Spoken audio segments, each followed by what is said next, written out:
tarda a tothom i gràcies per ser-hi aquí de nou en aquesta darrera xerrada d'aquest trimestre. Ja les anuncio, després ho tornaré a dir, que reprendrem les xerrades de Dilluns de Ciència el dilluns 17 d'abril i dedicarem el cicle de conferència al concepte global d'energia, una qüestió que a tots plegats ens preocupa força.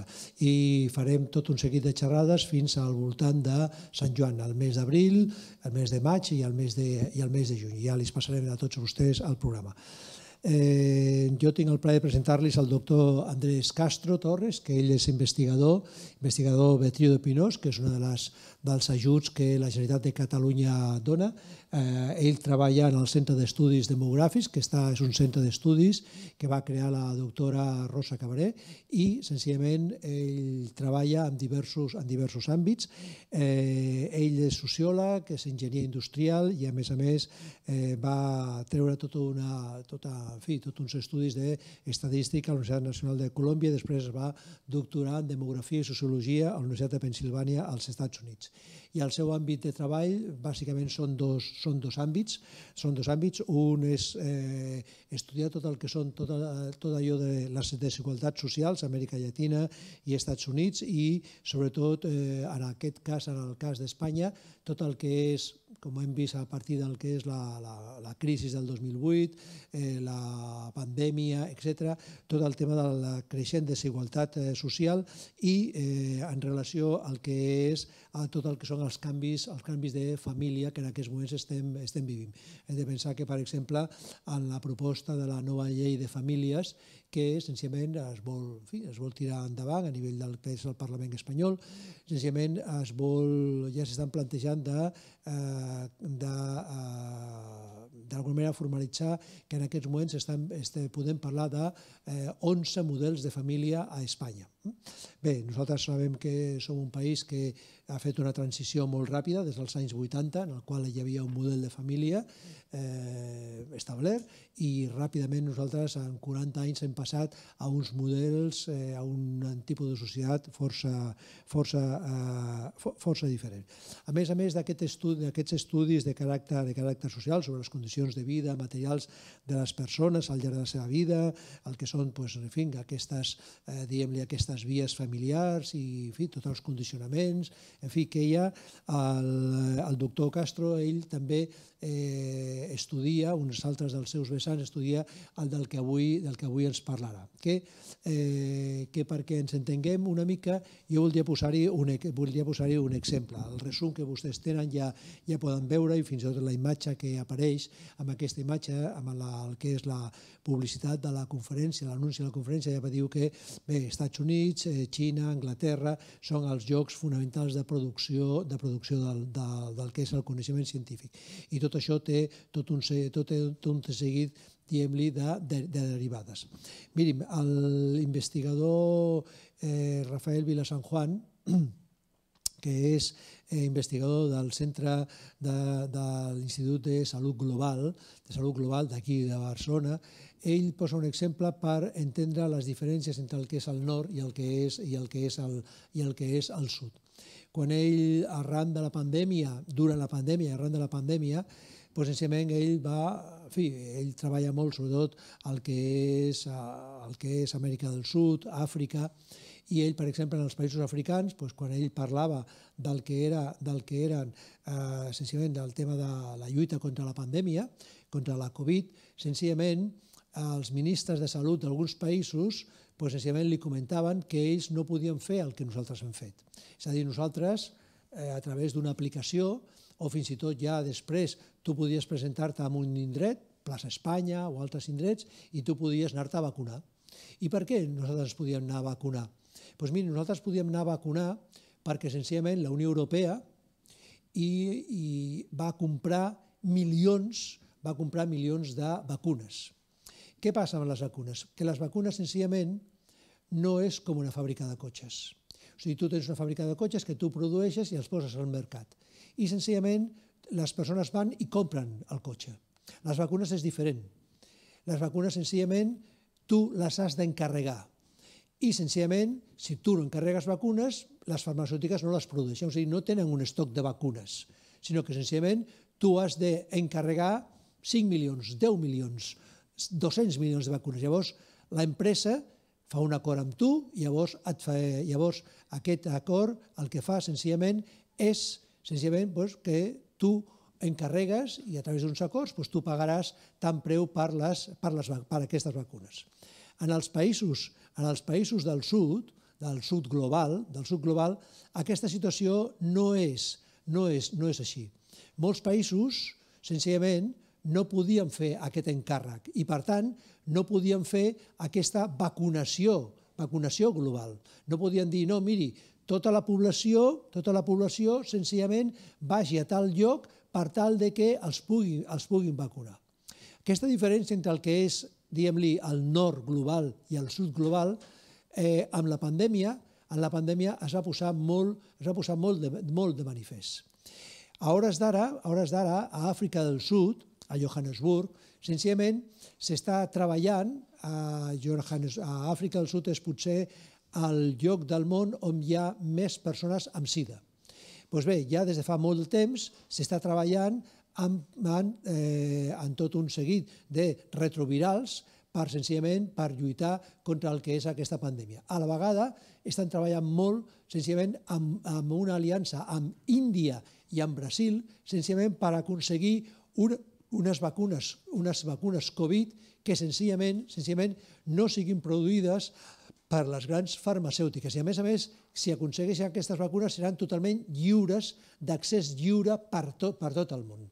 Què és el que ens està dient? S'està dient que senzillament la Covid el que ha significat és que en els països del sud possiblement el problema de la Covid no era tan agreujat com el que nosaltres teníem, perquè allà la Covid es barrejava en altres tipus de malalties. Doncs bé, a l'hora de produir coneixement, nosaltres ens trobem en una situació similar.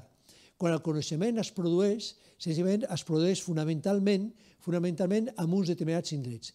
Per produir aquest coneixement tu necessites tenir tota una infraestructura, unes tecnologies, necessites un personal que estigui preparat, ja no tan sols científicament per dirigir els projectes de recerca, sinó un personal tècnic per poder interpretar aquestes dades o fer ús d'aquests laboratoris o d'aquesta tecnologia, etc. Clar, cada vegada més tots som conscients que una part significativa del nostre progrés ve gràcies a l'avenç científic. Què passa amb els països, diguem-li, del sud global? Els països del sud global, com en altres àmbits de la vida, a l'hora de produir coneixement, ho tenen molt més complicat perquè la manca de persones que poden accedir a una formació superior és baixa, la manca de tècnics és baixa, la manca d'instrumentació és baixa i quan hi ha instrumentació fonamentalment s'ha d'anar-hi a les grans, diguem-li, multinacionals del que és la producció d'aparells científics. Clar, hi ha grans empreses que es dediquen, per exemple, a produir microscopis electrònics o microscopis atòmics d'alta potència per poder veure el que és treballar a escala atòmica. Clar, això què significa? Significa que el desenvolupament científic també esdevé una eina de diferenciació global. Tots som conscients que l'ideal de la ciència és que la ciència ha de ser neutral i per tant la ciència ha d'estar oberta a tothom. I la generació del coneixement científic és un bé global per a tots. Però clar, aquest bé global per a tots és produït per algú i aquesta producció evidentment és pagada per algú. Llavors aquí és ja quan la qüestió es comença a trencar. I llavors perquè qui paga aquesta recerca senzillament vol uns retorns a tots els nivells. Llavors, clar, aquí és on trobem, diguem-li, la problemàtica. La ciència ha de ser neutral, la ciència és un bé comú de tota la humanitat que ens ha permès a tots avançar, però a la vegada la ciència també ha esdevingut un instrument de geopolítica. Doncs bé, D'alguna manera, aquesta introducció vol ser el primer pas perquè el doctor Castro ens presenti la seva visió sobre com es produeix el coneixement, i en concret en un àmbit que són les ciències socials, la sociologia, l'economia, en fi, tota la demografia en aquests àmbits. Com es produeix el coneixement al nord, com es produeix el coneixement al sud, com les recerques que es fan al nord, diguem-ne al nord, globalment considerat, senzillament sempre són considerades que són les que marcaran el pas del que són els canvis, i altres tipus de recerques o d'estudis produïts en altres indrets, diguem-li, en aquest sud global, senzillament, ell ja ho diu en la seva presentació, ja ho diu, no, és que allò es considera un estudi local que no té aplicació, només per a aquella qüestió. I bé, i això evidentment no hauria de ser així, perquè el coneixement, tots hem de ser conscients que tenim que el coneixement, quan tu estudies una qüestió, no és qüestió de si tu fas això o fa allò, sinó sobretot és com tu, quina mirada apliques a aquell problema. Tu pots treballar-hi, per exemple, tu pots treballar-hi la medicina dels moriscos del segle XVI, però si tu només et quedes concret en aquella població i aquestes dades no et serveixen per poder-les comparar amb el que passa amb altres poblacions a nivell de l'Europa del segle XVI, doncs llavors aquell estudi sí que serà molt local. I per això ja tots coneixem que hi ha cronistes de la ciutat de València o cronistes de la ciutat de Barcelona que recullen els aspectes locals. Però el científic el que fa és treballar d'una altra manera. Jo aplico una mirada local per després aquesta mirada local poder-la amplificar i que aquell exemple concret sigui d'alguna manera l'element que m'expliqui una situació molt més global. Per tant, amb aquesta introducció, jo vull donar ja pas al doctor Castro perquè ell ens parli i ens faci aquesta reflexió global sobre aquest seguit d'aspectes. Gràcies, i tots vostès ja saben que poden veure i poden fer les preguntes a través del que és el xat de la conferència. Gràcies.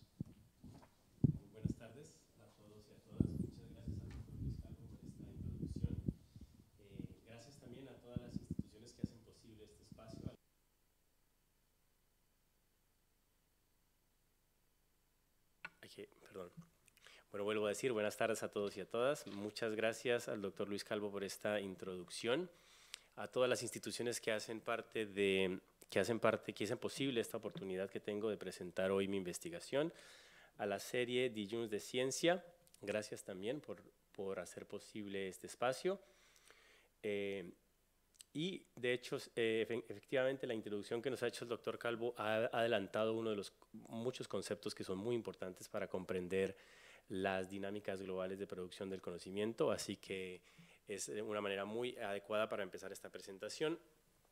Yo me voy a centrar, en principio voy a hablar de algunos conceptos generales, como lo ha hecho el doctor Luis, sobre qué es la ciencia de la ciencia, para todos aquellos y aquellas que no estén quizás familiarizados con esta disciplina o con esta subdisciplina. Después hablaré un poco de sociología de la ciencia y después me centraré en un aspecto muy concreto de las desigualdades de producción de conocimiento a nivel global, que tiene que ver con cómo se seleccionan los títulos de los artículos en ciencias sociales y la importancia que tiene o que puede tener la localización de los títulos, es decir de qué lugar se está hablando en particular cuando se escribe un artículo en ciencias sociales. Así que con eso vamos a empezar. Lo primero que uno piensa a veces cuando habla de ciencia es en esta imagen, ¿no? de una persona con una bata en un laboratorio observando un microscopio, y entonces la ciencia se la puede imaginar uno metafóricamente como un grupo de personas que están dedicadas a la observación científica y a sacar conclusiones a partir de estas observaciones. Bueno, si nos quedamos con esta metáfora, que es un poco útil, aunque es un poco simplista, es útil para entender la ciencia, pues la ciencia de la ciencia sería ir un poco hacia atrás o un poco hacia arriba y observar a quien observa. Entonces ese es el objetivo de un poco esta disciplina o esta subdisciplina de los estudios sociales, y es observar cuáles son los procesos a través de los cuales se produce el conocimiento. Entonces podríamos decir en términos generales que el objetivo general de la ciencia o de los estudios de la ciencia es entender cómo se produce el conocimiento, ¿sí? Y esto se puede hacer para distintas disciplinas, y por esa razón este es uno de las áreas de investigación que es por naturaleza interdisciplinar, porque hacen estudios de la ciencia los antropólogos, los historiadores, también hay estudios de la ciencia en sociología, en lingüística, en geografía. Todas las disciplinas pueden hacerse un ejercicio reflexivo sobre cómo se produce el conocimiento dentro de ellas, así que es interdisciplinar. Es un área que también utiliza múltiples métodos. Esto la hace un área muy interesante porque hay estudios de la ciencia historiográficos, los hay cualitativos, los hay cuantitativos, y también se pueden hacer a distintos niveles. Es decir, se pueden estudiar, por ejemplo, a nivel micro las carreras individuales de científicos en particular y tratar de entender qué hace que unas carreras científicas sean más exitosas que otras. También se pueden hacer estudios a nivel meso, es decir, a nivel de instituciones, y comparar por qué instituciones resultan con investigaciones más exitosas que otras. Se pueden hacer comparaciones a nivel macro, y en este sentido estudiar, como lo anticipaba el doctor Luis, patrones globales, diferencias entre países, diferencias en las capacidades de investigación, en su infraestructura, en sus desarrollos teóricos y cómo esto influye en últimas la visión global que tenemos de ciencia. Así que esto es en términos generales lo que es la ciencia de la ciencia y todas las posibilidades que tiene. El día de hoy, el ejemplo que voy a mostrar sobre los títulos y el análisis que hemos hecho con mi colega sobre títulos, se podría clasificar como un estudio sociológico, cuantitativo y macro, porque vamos a analizar resultados a nivel global. Y tiene un enfoque de sociología de la ciencia en particular porque tratamos de usar métodos y conceptos sociológicos como estos que tienen que ver con desigualdades globales, con ideas sobre el eurocentrismo, ideas sobre la dominación intelectual de unos países sobre otros, la concentración de la producción en ciertos lugares específicos, para poder entender el proceso de producción de conocimiento. Entonces, en ese sentido, este estudio se sitúa dentro de la sociología de la ciencia, que busca utilizar estos métodos sociológicos y parte de un supuesto muy importante, y aquí me voy a detener un poco, y es que la producción del conocimiento es un proceso social.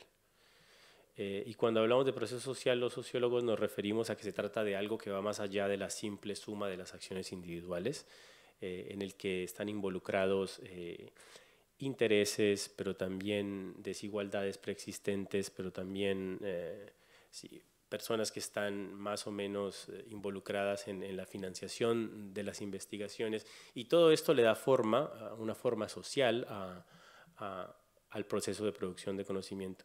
Este supuesto de que el conocimiento se produce a través de un proceso social tiene dos implicaciones muy importantes para mí. La primera es que cuando se parte de él se produce una ruptura con una noción que es bastante fuerte, a la cual hacía alusión en la introducción el doctor Calvo, y es que el conocimiento y la verdad son, primero que todo, universales e ineludibles.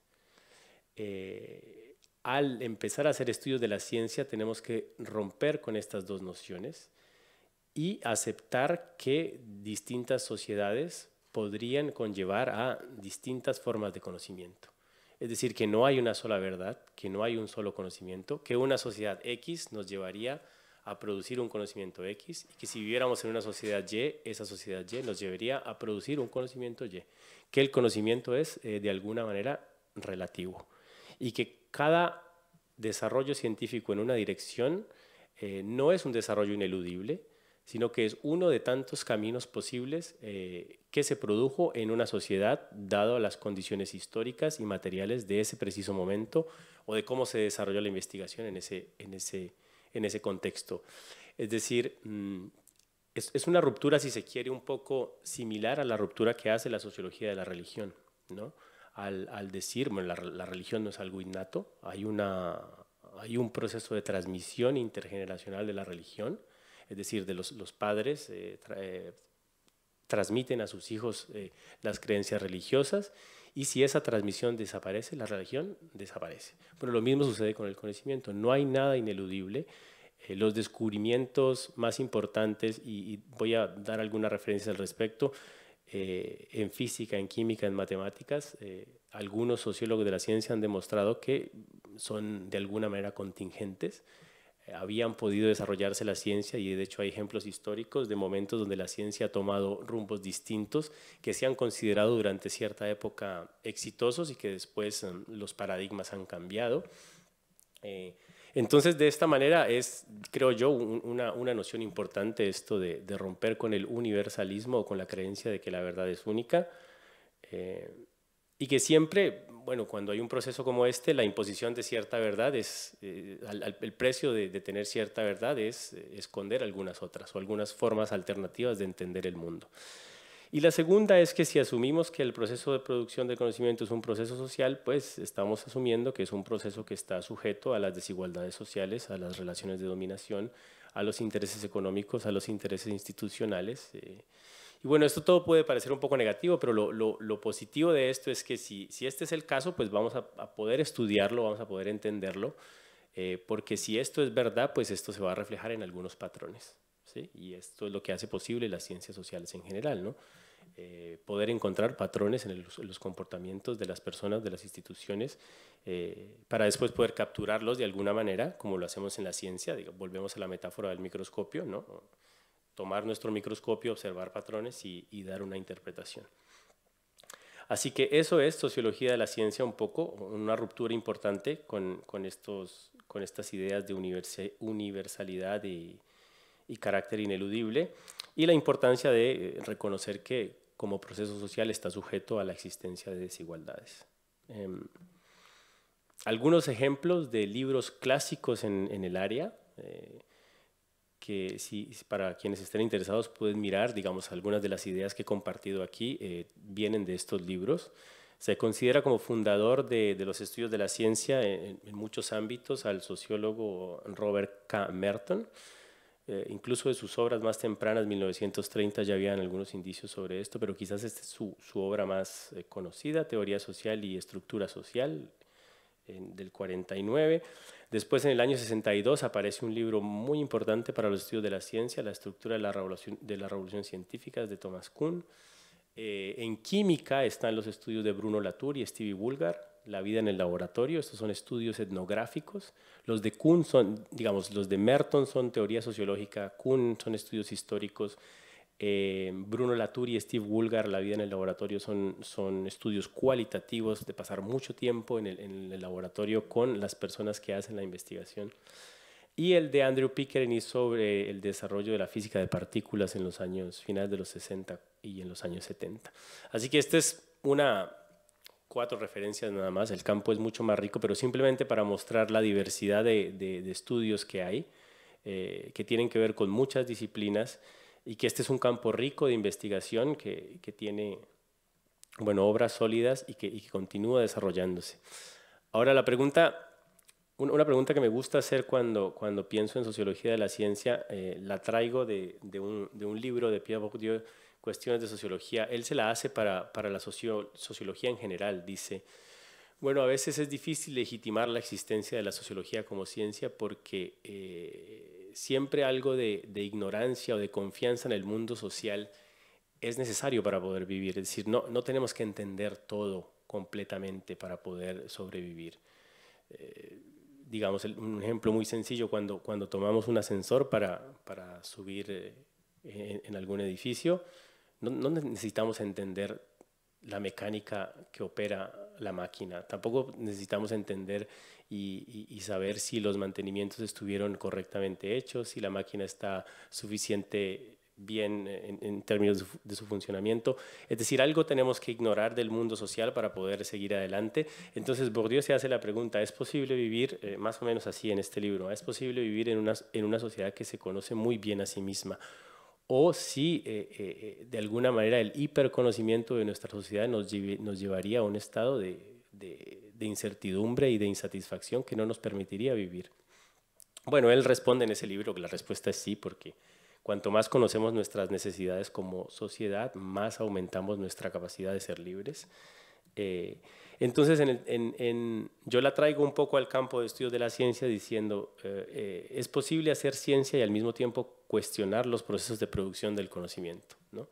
Y si esto no pone en riesgo la existencia misma de la ciencia, más en situaciones como, o en contextos como el contemporáneo, donde la ciencia está recibiendo ataques muy fuertes desde el sector político, que intentan desacreditarla, que intentan tomar decisiones que son contrarias a la ciencia. Entonces, tiene sentido cuestionarnos el proceso de producción científico en días como los nuestros, donde la ciencia se ve amenazada desde muchos otros campos, inclusive el campo político. Bueno, yo creo que sí, la respuesta obviamente es sí. Y algunos ejemplos de por qué esto es importante, y aquí estoy trayendo obras un poco más recientes que para mí tienen un vínculo directo con las obras que les mostré anteriores, que eran como del siglo XX, estas son un poco más del siglo XXI, donde científicos sociales han aprovechado esta reflexión o este pensar sobre el pensar para, por ejemplo, en el caso de Wallerstein, cuestionar los límites de los paradigmas sociales del siglo XIX y cómo podemos reformularlos, o Boaventura de Sousa Santos, hablando de epistemologías del sur, ¿no? Cómo se puede pensar el mundo desde el sur. La profesora Gurmind Bambra y John Hallwood hablan sobre la relación que hay entre teoría social y colonialismo. Y en los Estados Unidos, Tukufu Suberi y Eduardo Bonilla Silva, un poco denunciando cómo la metodología está fuertemente atravesada por el racismo en los Estados Unidos, con su libro White Logic, White Methods. Así que todas estas son contribuciones que han servido para mejorar la teoría social. Es decir, a partir de la crítica se pueden generar nuevas ideas y se pueden generar nuevos entendimientos. Y yo creo que es la justificación principal de los estudios críticos de la ciencia. Así que con esto termino las referencias para quienes puedan estar más interesados. Ahora, recientemente estos estudios que en Estados Unidos se conocen como estudios de ciencia y tecnología o STS, han recibido un impulso muy importante en años recientes, dada la existencia o dada la digitalización de la información bibliométrica. Esto, es decir, todas las publicaciones que existen hoy en día o que se generan hoy en día están necesariamente almacenadas en bases de datos digitales que permiten que la investigación sobre los procesos de producción del conocimiento, o por lo menos esta parte cuantitativa, sea mucho más fácil de hacer. Y quienes estén interesados en el tema pueden consultar este libro de Measuring Research, lo que cada persona necesita saber. Y aquí es donde se sitúa un poco el estudio del cual les voy a hablar hoy. Para que se hagan una idea de las fuentes de información, esta tabla tiene podrían ser las 4, aquí falta una, pero hay entre las 4 más fuentes de información bibliométrica más importantes. La primera que aparece es PubMed, después aparece Scopus, después aparece Web of Science y tenemos Google Scholar, que seguramente la mayoría de las personas que nos están escuchando han escuchado hablar de Google Scholar. Tienen ahí ustedes algunos datos de cuando empezaron, para decir simplemente que son relativamente recientes, finales de los 90, 2004 y 2004. El alcance y la cobertura de estas fuentes de información.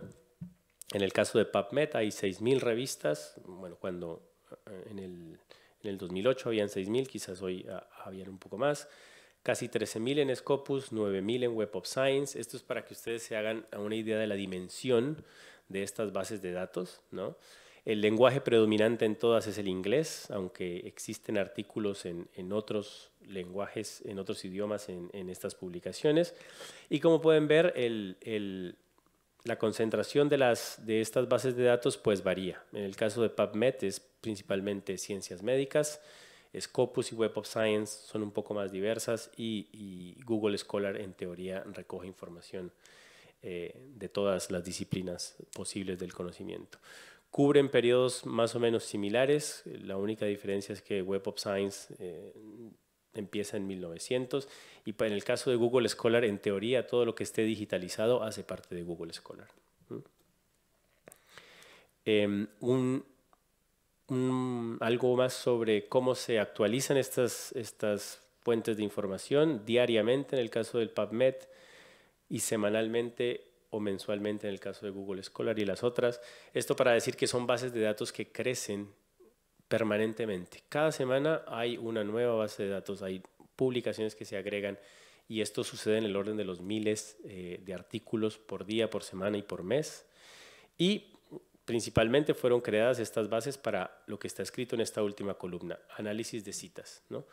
El interés principal de estas bases, además de ofrecer a los investigadores unos mecanismos para encontrar información, encontrar investigación y hacerla propia, es para medir el impacto en la comunidad científica de la producción, es decir, quién lee a quién cita a quién, qué tanto se cita y encontrar los trabajos que son más importantes, más citados, menos citados.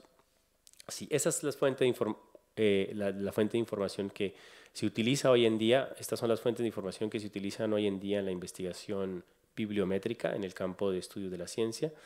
Y hoy vamos a usar una nota más sobre a quién pertenecen, ya lo anticipaba el doctor Luis Calvo también. Al principio no están desprovistas de intereses económicos estas bases, en particular la que vamos a usar hoy, que es Scopus, pertenece a Elsevier, y claro, es un negocio como cualquier otro. Esta tabla les muestra la cantidad de artículos en el top 10, los países que más registran artículos en la base de datos de Web of Science y Scopus, la cantidad de artículos y la cantidad de revistas. Hay muchos números en esta tabla, yo quiero concentrarme en estos tres que dice, que muestran la proporción que pertenece al top 3, a los países que más producen o que más artículos tienen registrados en estas bases de datos.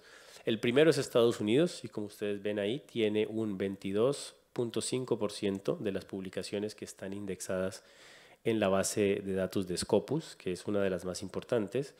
Le sigue China con un 16% y como pueden ver la diferencia entre el primero y el segundo es importante. Son 6.5 puntos porcentuales. Y si nos vamos al tercer país más productor, que es el Reino Unido, la diferencia es mucho más grande, es decir, 6.6%. Así que el dominio de la producción científica está básicamente en estos dos polos, Estados Unidos y China. ¿Sí? Lo mismo sucede en las otras bases de datos, lo mismo sucede si miramos artículos o revistas, pero ese es el punto que quiero mostrar aquí. El punto de partida son estas desigualdades inmensas en la posibilidad que tienen los países de producir conocimiento y de ponerlo en estas bases de datos. Así que pensando en estas desigualdades, con mi colega Diego Albures Gutiérrez del Instituto Max Planck para Investigación Demográfica, decidimos analizar lo que llamamos en inglés naming practices, que es cómo la gente selecciona los títulos y quiénes deciden poner o no el nombre del país que estudian en el título. Si ustedes escanean este código QR pueden acceder al artículo que está en libre acceso.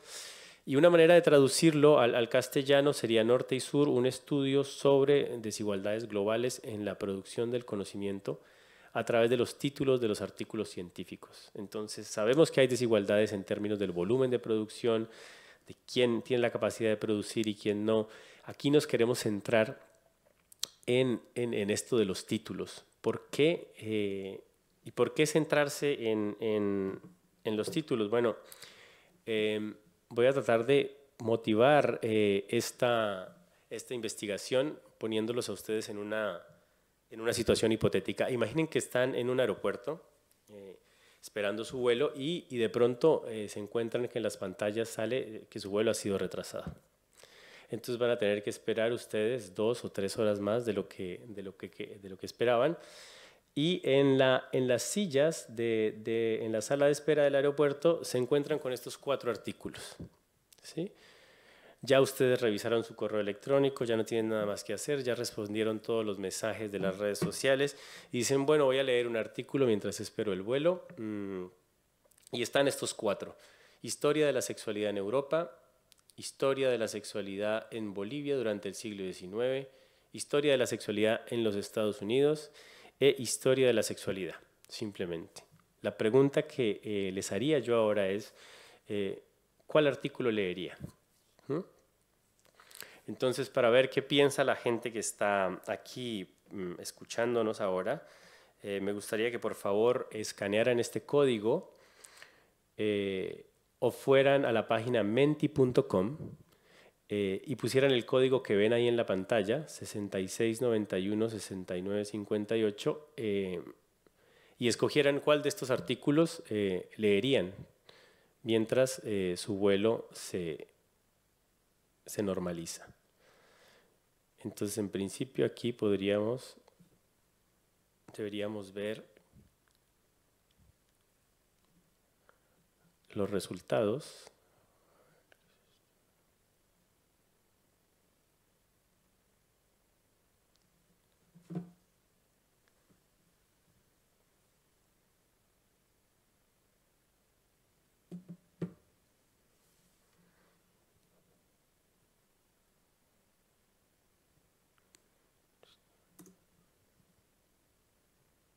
Tenemos 2 personas que han escogido, han dicho que leerían Historia de la sexualidad. Esperamos un poco más a ver si hay alguna participación adicional.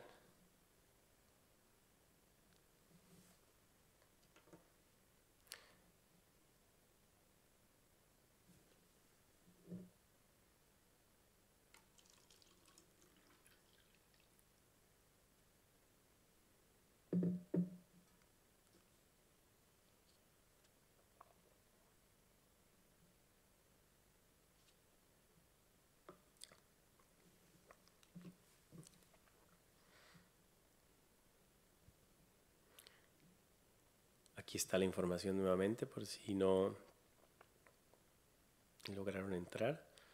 Menti.com, y cuando ustedes ingresan les va a pedir un código y con ese código en principio podrían responder a esta encuesta.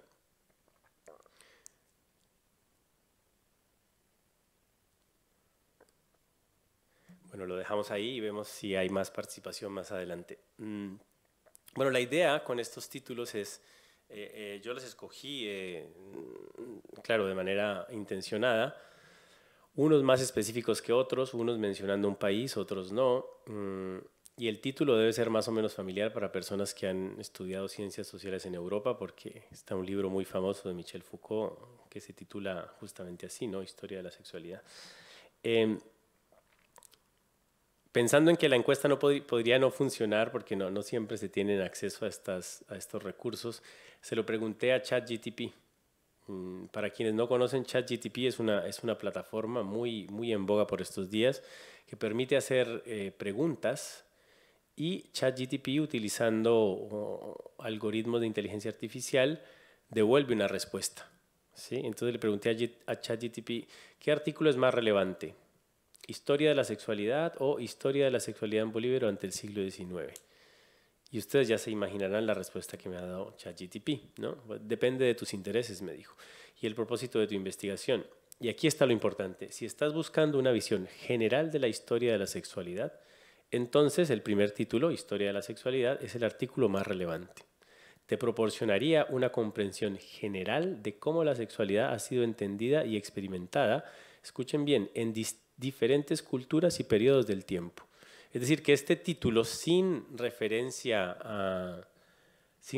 geográfica concreta, está asociada con un conocimiento general. Mientras que dice, continúa ChatGPT, por otro lado, si estás específicamente interesado en historia de la sexualidad en Bolivia, historia de la sexualidad sería un artículo más relevante, ¿no? Entonces se trata de un artículo que posiblemente tiene referencias a un conocimiento general, mientras que el otro es un conocimiento local. Es decir, el lenguaje genérico sin localización está asociado a una mayor relevancia y a una mayor representatividad, que en últimas es el interés de la ciencia social, ¿no? Investigamos lo local porque es lo que tenemos a mano, pero nuestro interés es poder llegar a conclusiones un poco más generales. Sin embargo, la manera como seleccionamos los títulos puede cambiar la percepción que tiene de nuestra investigación el público. Desde el punto de vista práctico, los títulos son importantes para los investigadores porque el título es la parte más visible y la parte más leída, seguramente, de cualquier artículo. Lo que más se ha leído es su título. Condensa la información más relevante, posiblemente la localización, el resultado principal, el periodo de estudio, y a los investigadores nos ayuda a tomar decisiones de si leer o no leer el artículo, ¿no? Si encontramos que el título no tiene mucho que ver con nuestro tema de investigación, pasamos al siguiente. Así que por esa razón decidimos con mi colega Diego medir algo que denominamos la tasa de localización de los títulos. ¿Qué porcentaje de los títulos están localizados? Y aquí tienen ustedes 4 ejemplos de títulos extraídos de mi base de artículos de demografía: conflicto armado y fecundidad en Colombia, la teoría de la transición demográfica, modelamiento de los determinantes próximos de la fecundidad en Brasil y los determinantes próximos de la fecundidad. ¿Cómo definimos nosotros la tasa de localización? Bueno, si tuviéramos estos 4 artículos, diríamos que 2 de ellos tienen un país en su título, así que 2 de ellos están localizados. Entonces tenemos un total de 4 artículos, de los cuales 2 tienen localización. Luego la tasa de localización en estos 4 artículos es de 2 sobre 4 o 50%. Es unos cálculos relativamente sencillos. Y con esa definición pues nos vamos a la base de datos de Scopus, que contiene 1.3 millones de artículos en ciencias sociales que fueron publicados entre 1995 y el 2020. Como no podemos leer los 1.3 millones de títulos uno por uno, nosotros como seres humanos utilizamos un computador, un ordenador, y dentro de los ordenadores utilizamos algo que se llaman expresiones regulares para detectar países, nombres de países, gentilicios en los títulos y así determinar qué títulos están localizados y qué títulos no. Para que se hagan una idea de esto, de qué quiero decir con detectar con expresiones regulares, esto es un mundo completo, el de las expresiones regulares. Sin embargo, les voy a dar un ejemplo muy sencillo aquí. Si quisiéramos identificar los artículos que hablan de Cataluña, por ejemplo, la expresión regular para buscar Cataluña en los títulos se vería algo así como esto. Entonces, con esta expresión que ustedes ven ahí, que dice Cataloni y después abre paréntesis y hay un poco de símbolos un poco extraños, con esta expresión un ordenador es capaz de ir y encontrar textos donde se hable de Cataluña, catalanes, catalanas, catalán, catalana, Cataluña, todas las posibles variaciones del nombre Cataluña en distintas lenguas, en distintos idiomas, para identificar los títulos que utilizan cualquier derivación de la palabra Cataluña. Así que con estas expresiones regulares para todos los países del mundo, fuimos a buscar y encontramos 0.6 millones de artículos localizados. Es decir, que hablaban de un país en concreto. Y esta es la distribución a nivel mundial de un poco más de medio millón de artículos. Y como era de esperarse, la mayoría de estos artículos tratan de Estados Unidos, el Reino Unido y China, como se veía en la imagen que compartimos para hacer la publicidad de esta charla, seguido de otros países, fundamentalmente de Europa Occidental, pero también Canadá, Rusia, India, Australia, y después el resto del mundo aparece en un color más tenue, lo que indica mucho menos artículos que hablan de estos países, mucho menos artículos hablando de México, Brasil, Colombia y muchísimo menos de África y en particular, con la excepción, perdón, de Sudáfrica. Así que este es nuestros datos, estos son nuestros datos, y lo que vamos a ver es en estos artículos qué proporción de ellos están localizados en el título, ¿sí? Para resumir un poco los resultados, agrupamos los países en estas 6 macrorregiones. Entonces tenemos Europa y Norteamérica, tenemos América Latina y el Caribe, África subsahariana, África del Norte y el Medio Oriente, y después a Asia la separamos en 2, occidental y oriental, y así vamos a mostrar los resultados. Entonces, cuando volvemos al tema de la producción, aquí tenemos la cantidad, la proporción, la distribución de los artículos según el lugar del cual tratan. Entonces, como pueden ver ustedes, más del 50% de los artículos tienen como objeto de estudio Europa o Norteamérica, aunque esto está cambiando un poco en años recientes porque empiezan a haber más artículos sobre China. Pero cuando vemos las tasas de localización, lo que observamos es que los artículos que tienen que ver con Estados Unidos o Europa tienen la tasa de localización más baja.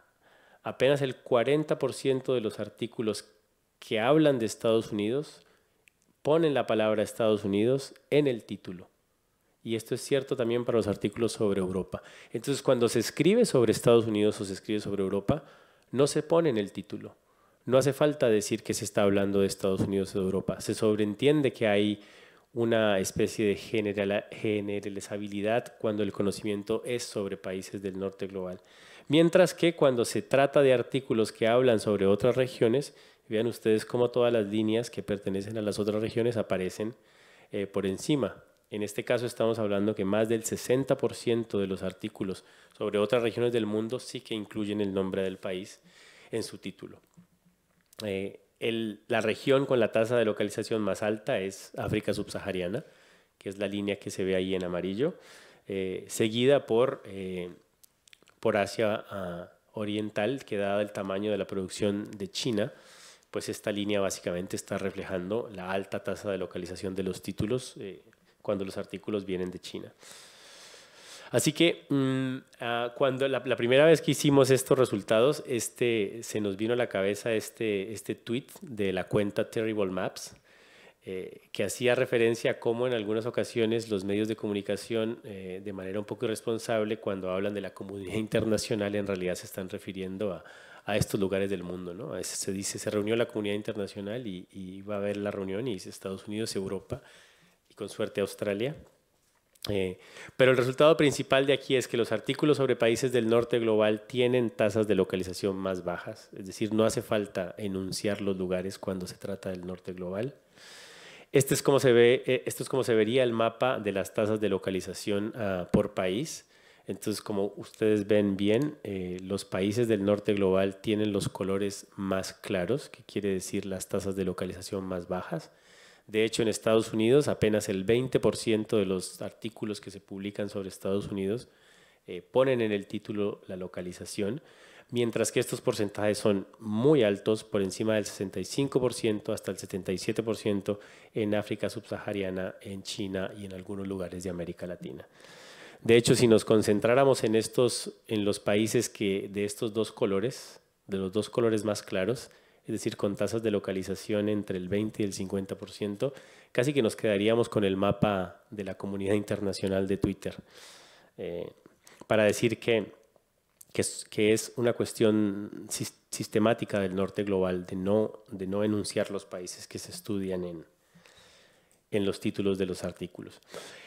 Finalmente, algo que queríamos hacer con estos datos era medir brechas. ¿Sí? Una brecha es básicamente la distancia que hay entre un indicador y otro, y está representada aquí por esta línea roja que he puesto entre la línea que describe la tasa de localización de África subsahariana y la tasa de localización de Norteamérica y Europa. ¿Cómo medimos esa brecha? Pues una forma de hacerlo es esta, ¿no? La tasa de localización en África subsahariana es 0.75, la tasa de localización en Europa es 0.42, ¿no? ¿Cuál es la brecha o cuál es la distancia entre esas dos líneas? Bueno, una manera de calcular esa distancia es dividiendo estas dos cantidades. Entonces dividimos 0.75 entre 0.42 y obtenemos 1.78. Eso quiere decir que la tasa de localización de los artículos sobre África subsahariana es 1.79 veces más grande que la tasa de localización de los artículos sobre Europa y Estados Unidos. Una manera de medir brechas, ¿no? Es casi el doble, por decirlo de alguna manera más simple.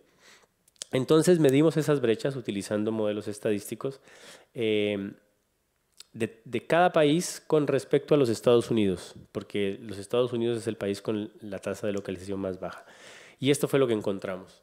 Entonces aquí tienen ustedes los 10 países más productores en nuestros datos. El primero es Estados Unidos, pero está por fuera de aquí porque es contra el cual estamos comparando.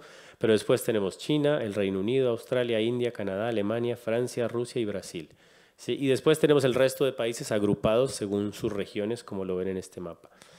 Y la conclusión a la que llegamos al hacer este gráfico, por ejemplo, aquí hay, en el caso de India, tenemos una brecha de 3. Quiere decir que cuando un artículo, la tasa de localización de los artículos sobre India es 3 veces más grande que la de los artículos sobre Estados Unidos.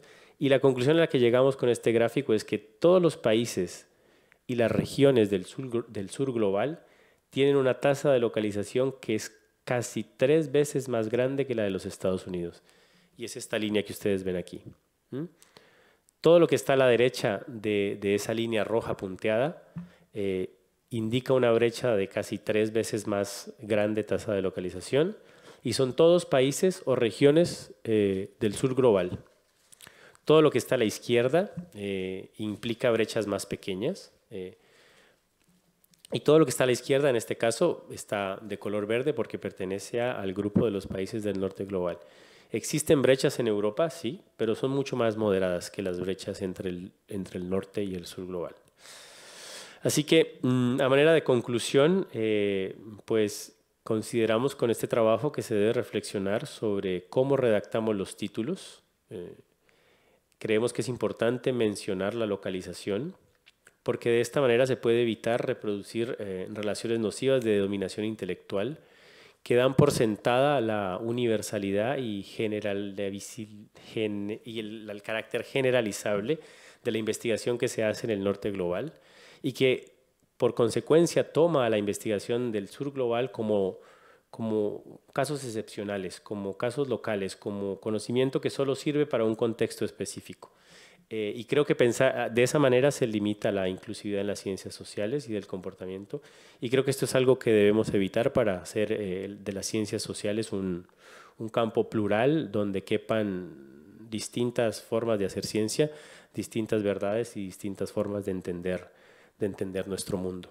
Así que con eso les agradezco mucho su atención, y cualquier pregunta que tengan, aquí estoy a su disposición. Gracias.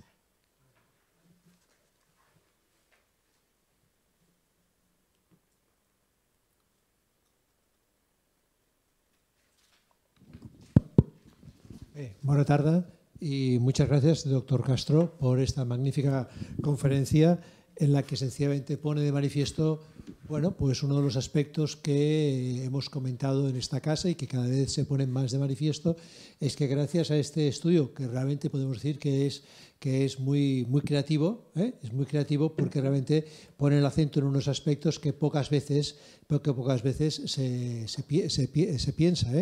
Es decir, desde el punto de vista, uno de los grandes aspectos en nuestros días es sencillamente, bueno, cómo articulamos las relaciones entre lo que es ese norte global y ese sur global. Y evidentemente la ciencia está en ese mundo de conexiones, de realizaciones y demás.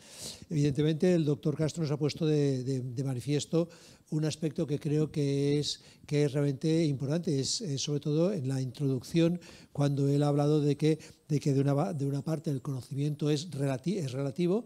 Hemos de pensar que nosotros, que estamos en el mundo occidental, en un determinado momento, sencillamente Occidente optó por un determinado tipo de desarrollo, un determinado tipo de tecnologías.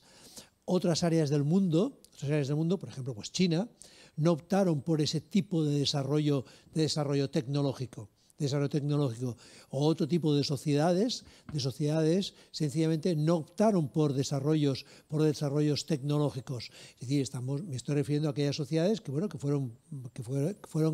se quedaron como sociedades ágrafas en las que sencillamente el conocimiento era esa transmisión de conocimiento de lo que era el entorno natural, de lo que eran las relaciones sociales y demás. Entonces, yo lo que sí querría indicar es esta pregunta que el doctor Castro nos ha dicho de este sociólogo de Pierre Bourdieu, que decía: ¿es posible vivir en una sociedad que se conoce muy bien a sí misma? Y mi pregunta yo cambiaría un poco. ¿Es posible vivir en una sociedad que no se conoce bien a sí misma? Porque claro, es decir, cada vez vamos avanzando más, pero claro, ahora en estos momentos, por ejemplo, nos encontramos con lo que es ese alud continuado de información que nos llega en cualquier momento y casi de alguna manera en cualquier momento por cualquier medio. Entonces, televisión, radio, periódicos digitales, periódicos en papel, revistas, Twitter, Facebook, etcétera, etcétera. Entonces, llega de alguna manera un momento en que casi se nos convertimos en adictos de información, pero esa información, realmente esa luz de información, ¿nos está permitiendo conocernos más a nosotros mismos? Por ejemplo, ¿cuál sería tu opinión, Andrés? Sí, muy interesante la cuestión que plantea. Yo creo que claro, la pregunta es un poco retórica y lo que está detrás es decir que el conocimiento es libertad. Es decir, ¿es posible vivir en una sociedad que no se conoce? Sí, pero sin libertad. Ese es el precio. Claro. Cuando decidimos conocer, ganamos en libertad. No sé, creo que esa sería mi respuesta. Es decir, las sociedades sin conocerse a sí mismas pueden existir. De hecho, creo que en la historia podemos ir hacia atrás y encontrar ejemplos donde, o si no queremos ir a la historia, en la fantasía, en 1984, la novela de Orwell es un ejemplo de cómo la sociedad puede seguir adelante en la ignorancia. Sin embargo, la ganancia que obtenemos al cuestionarnos y al producir conocimiento es libertad, simplemente. Fíjense que uno de los aspectos que de alguna manera se ha puesto de manifiesto cuando el doctor Castro nos ha enseñado esta serie de libros, de referencias de sociología de la ciencia y demás, es un hecho fundamental que hace unos días ya comentábamos también en otra de las conferencias de aquí. Es el hecho que aunque él no lo haya formalizado, no lo haya explicado, pero que yo pienso que realmente es importante, es esa capacidad de análisis autocrítico de lo que es la propia ciencia. Es decir, la ciencia tiene por sí misma, por lo que es la generación del conocimiento, tiene esa capacidad de analizar sencillamente y de alguna manera analizar ese conocimiento y de alguna manera replicar ese conocimiento o sencillamente contradecir ese conocimiento para generar otro conocimiento. Entonces, ese aspecto de que sí, yo tengo estos datos, pero bueno, yo esta investigación primero se ha de revisar y se ha de comprobar. Esto, pues, en fin, se ha visto estos últimos años cuando algún científico pues, ha intentado replicar a través de lo que es el mundo de la genética. Por ejemplo, hay un científico chino que dijo que, bueno, que había conseguido una reproducción a nivel genético, y después se comprobó que esos experimentos no eran válidos. Entonces, ese elemento de reflexionar y de autocriticar para poder generar un mejor conocimiento es un elemento fundamental. Un segundo aspecto que pienso que de alguna manera hay que tener muy presente es las personas que no están en el mundo de la ciencia, les puede llamar sencillamente la atención, que es que en un determinado momento el doctor Castro nos ha enseñado lo que se llama el PubMed, lo que se llama Scopus, lo que se llama Google Scholar, lo que se llama el Web of Science. Toda esa serie son instrumentos que la ciencia ha creado sencillamente para poder autoconocerse mucho mejor. Pero ¿qué nos encontramos? Nos encontramos que en estos momentos, y yo pienso que yo sí que le pediría una mayor reflexión, hay algunas de estos instrumentos que ha creado la ciencia que se han convertido también en instrumentos financieros. Es decir, sencillamente hay alguna de estas grandes empresas, en concreto una que aquí no se cita, Clarivate, sencillamente que sencillamente es una empresa con accionistas que está en Wall Street y que sencillamente ha de generar beneficios. Y por lo tanto nos encontramos en un determinado momento en el que además hay una fuerte presión sobre los investigadores para que los investigadores publiquen continuamente y publiquen en determinadas revistas. Y a lo mejor en determinadas revistas el investigador tiene que pagar para poder publicar en esa revista. Sobre todo lo que son las grandes revistas de genética, de física, de biología, molecular, todo esto, algunos de biomedicina, algunos investigadores tienen que pagar para publicar en esa revista. Entonces, claro, esto sí que pienso que es algo que es una derivada, por decirlo así, de lo que es la producción del conocimiento científico, que llega un momento en que el conocimiento científico no se crea para avanzar en lo que es el progreso humano en términos generales, sino que el conocimiento científico se está creando, está alimentando también a unas empresas financieras, no tan solo para hacer para un laboratorio, no, sino que hay empresas que viven de captar esa información, trabajar con esa información y de alguna manera obtener unos réditos, que esto lo ha dicho el doctor Castro, unos réditos económicos. Todo este entramado, dentro de todo esto, ¿tú cómo lo ves, todo esto? Yo creo que el sistema tiene muchas deficiencias y una de esas... Creo que el sistema como está funcionando actualmente, el sistema de cómo medimos la ciencia y los incentivos que tenemos los investigadores para producir y para publicar en ciertos lugares, está plagado de problemas y quizás el problema más grande es que se han involucrado intereses financieros, como usted bien lo ha planteado.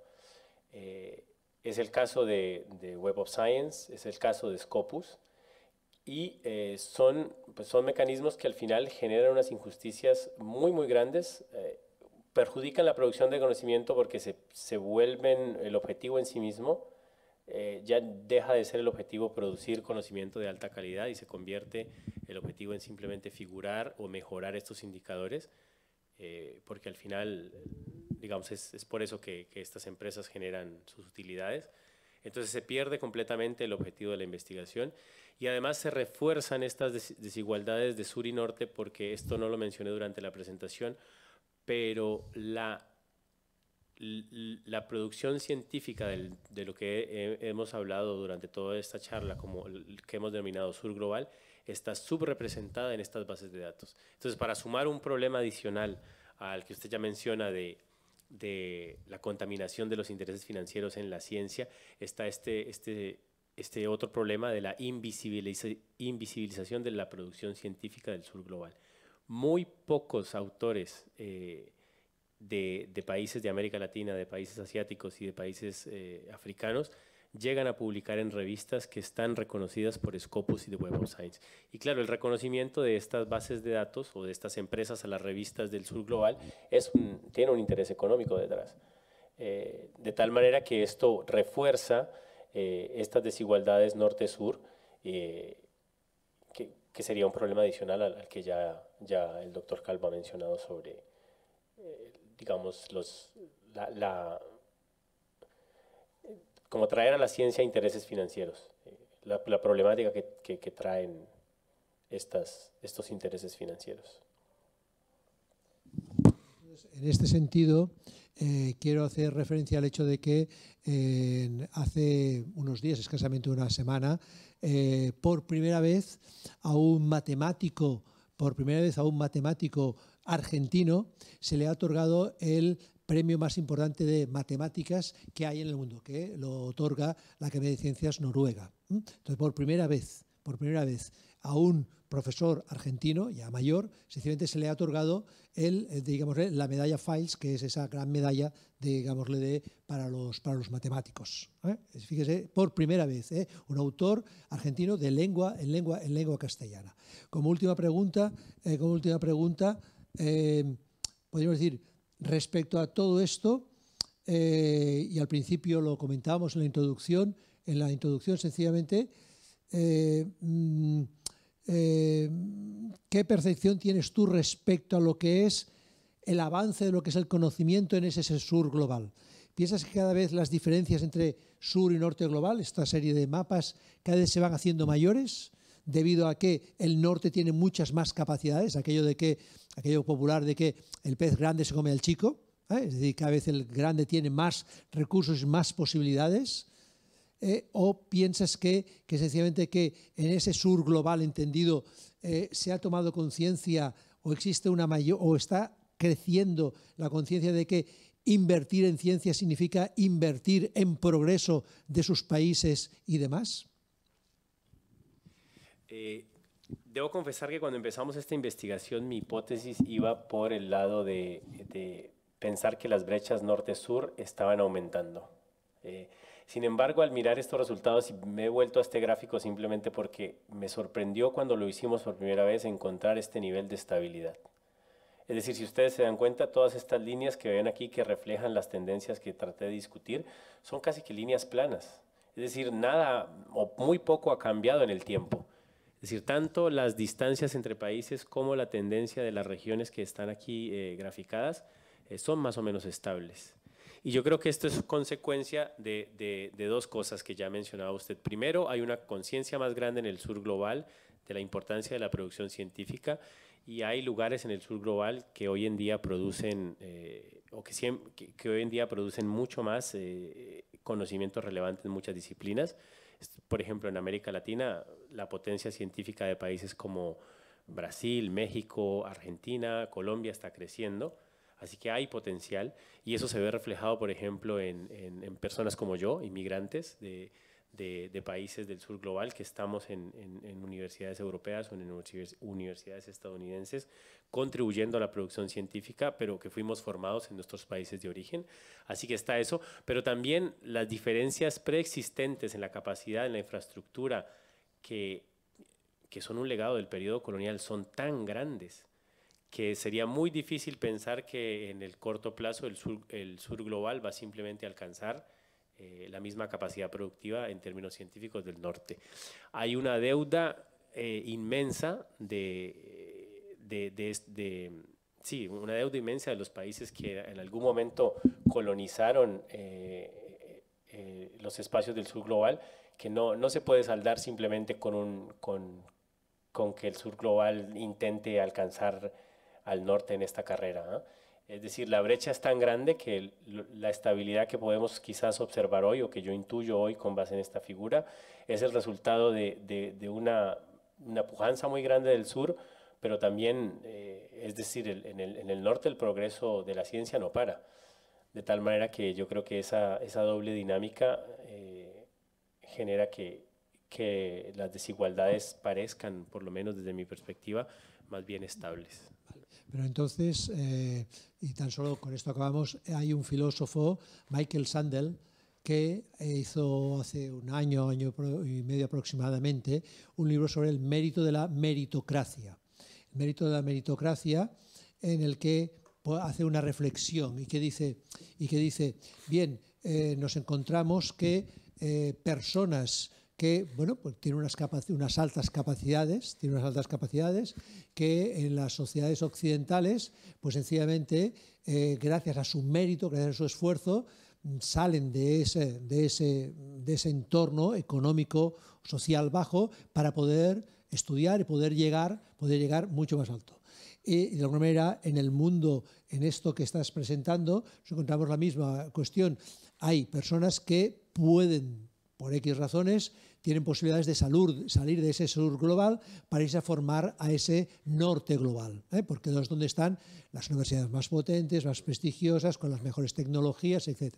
Entonces la pregunta es, y de alguna manera Michael Sandel, en este libro sobre el elogio de la meritocracia, dice, lo que ocurre es que muchas de esas personas, ya sea de las propias sociedades occidentales o de lo que es ese sur, sencillamente, cuando se han formado, sencillamente no vuelven a sus países de origen para revertir, para dar esa formación que han tenido en el norte, sino que se quedan en el norte y forman parte de ese norte global.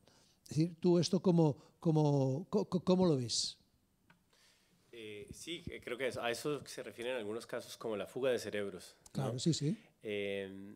No es mi área de experticia. Entiendo yo que... Como percepción personal. La percepción que tengo es que, claro, se genera una pérdida de capacidad humana cuando las personas no regresan. y creo que más y más hay esfuerzos en el sur global para que los investigadores regresemos. Hace parte de la solución y sería interesante ver qué resultados tienen estas políticas que están trayendo a sus investigadores. Pero de nuevo, creo yo que la diferencia grande es entre la capacidad productiva científica del norte y del sur. Tiene que pasar por una solución estructural. Es decir, el compromiso del desarrollo científico de las potencias tiene que incorporar de manera más seria esto de la deuda colonial. Es decir, durante años, muchos recursos materiales, físicos, de personas fueron extraídos de América Latina, de África y de Asia es decir, la potencia que vemos hoy en Europa y en Estados Unidos es en gran medida consecuencia de la explotación de los pueblos de América Latina, de Asia y de África. Y si no se salda esa deuda, podemos después decir sí que hay que favorecer la migración de retorno, pero no es un problema individual, no es un problema que se va a resolver porque yo vuelva a Colombia y me haga profesor de la Universidad Nacional donde me formé, y tampoco se va a resolver si mis 100 colegas que están en Estados Unidos vuelven a sus países de origen. No, yo creo que aquí las diferencias son de otro nivel. Son de años, de décadas de explotación y de décadas de extracción de recursos. Para citar un dato simple que hace parte del libro de Tomás Piketty, Ideología y Capital, hasta el año 52, 62, Haití continúa pagándole deuda a Francia, al gobierno francés, por cuestión por los tratados que permitieron la abolición de la esclavitud en Haití. Hasta el siglo XX, los haitianos estuvieron pagando la deuda con los franceses. Entonces, de este tipo de desigualdades estamos hablando. Es decir, que Europa y Estados Unidos tengan hoy la capacidad científica que tienen no es una cuestión de los inmigrantes que están aquí o que están allá. Es una cuestión durante un siglo el 80% del territorio le pertenecía a las potencias europeas. Entonces es normal que hoy existan las diferencias y es normal que los individuos del sur queramos venir a formarnos acá, pero no creo que se vaya a resolver con migración de retorno. Tiene que haber algo de la misma dimensión de lo que fue el periodo colonial. Magnífico.